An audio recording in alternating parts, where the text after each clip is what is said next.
Let's begin with the investigation into the Pahalgam terror attack case, which is being led by the National Investigative Agency. And the NIA chief, Sadanand Datte, is in Pahalgam as the probe into the killing of 26 innocents has intensified. Remember, the hunt continues for the 4 terrorists behind the Pahalgam attack. Sources say that the NIA chief will visit the Baisaran terror site as part of the ongoing probe. Reportedly, forensic and other technical teams will also assist the NIA in their investigation. Now, as per sources, the initial probe has revealed that the terrorists had recce'd 3 areas in Pahalgam just days before the attack. On April 15th, April 22nd is when the terror attack happened 7 days later.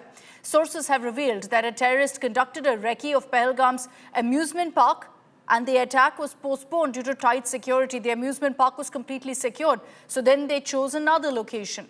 Now, terrorists have been using different communication modes to speak, and they also used an ultra-state communication system through which they can communicate, they can send messages without a SIM card.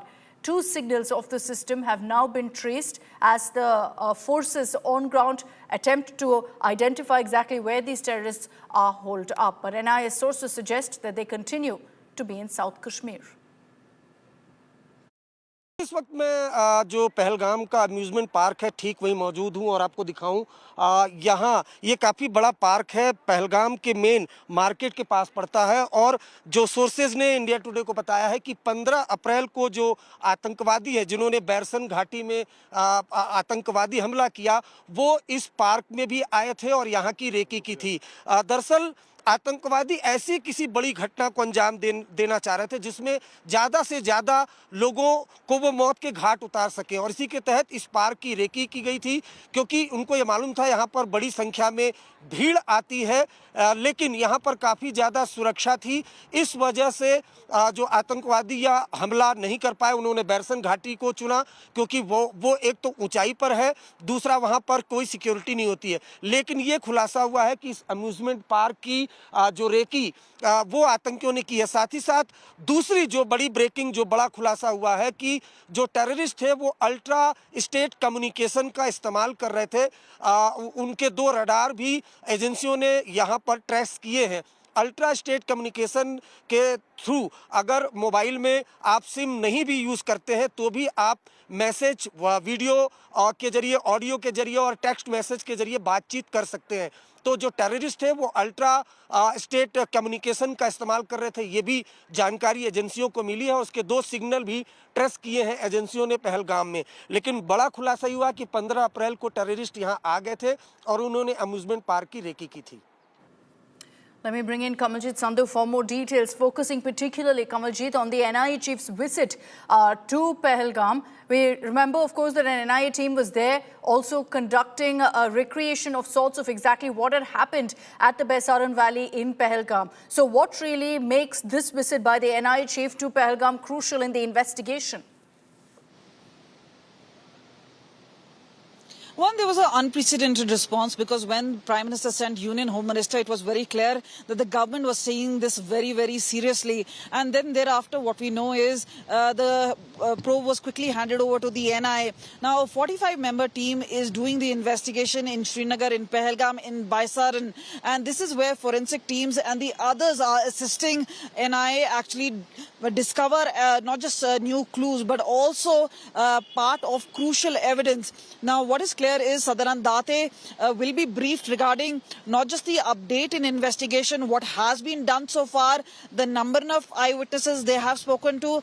Now, what we know is in the initial lot, 1,500 overground workers and others were in the area or vicinity were called in for questioning, and at least 15 of them were called in against very specifically for this particular terror attack. And this is where it's a painstaking process because not just the testimony of those victims but also eyewitnesses who were present there, the amount of cartridges which were pointed out to look at the location and how the planning was done, the entry and the exit points of the terrorists, going through all the video scenarios which are now open not just to the NIA but also as a means. And remember, because the phone lines are open and 1 lakh rupees have been announced as cash reward for anybody giving very vital information regarding the perpetrators. The phones haven't stopped ringing for agencies, so they do believe they will not negate any information which is coming in, but it's a multi-pronged approach, because remember, the forensics play a very important part.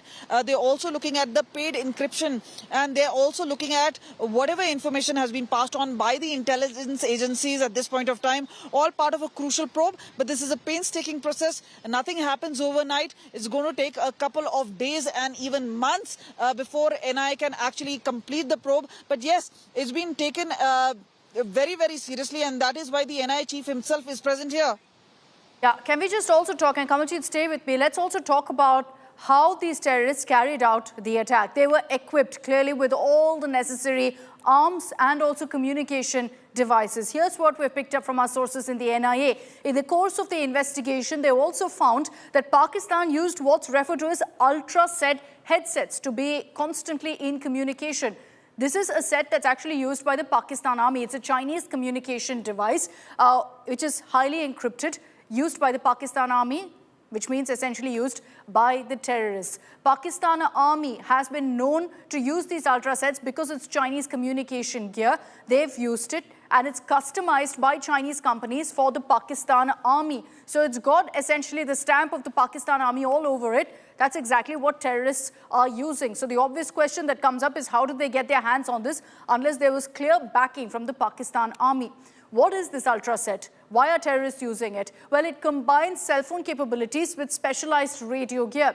What I mean by that is that it operates on radio waves, but you can still send SMSs. You can go ahead and make calls. You don't need a SIM card. So it uses radio waves to go ahead and ensure all possible communication to and fro. And yet, without a SIM card, very difficult, of course, for the agencies to track down these headsets and how they're used.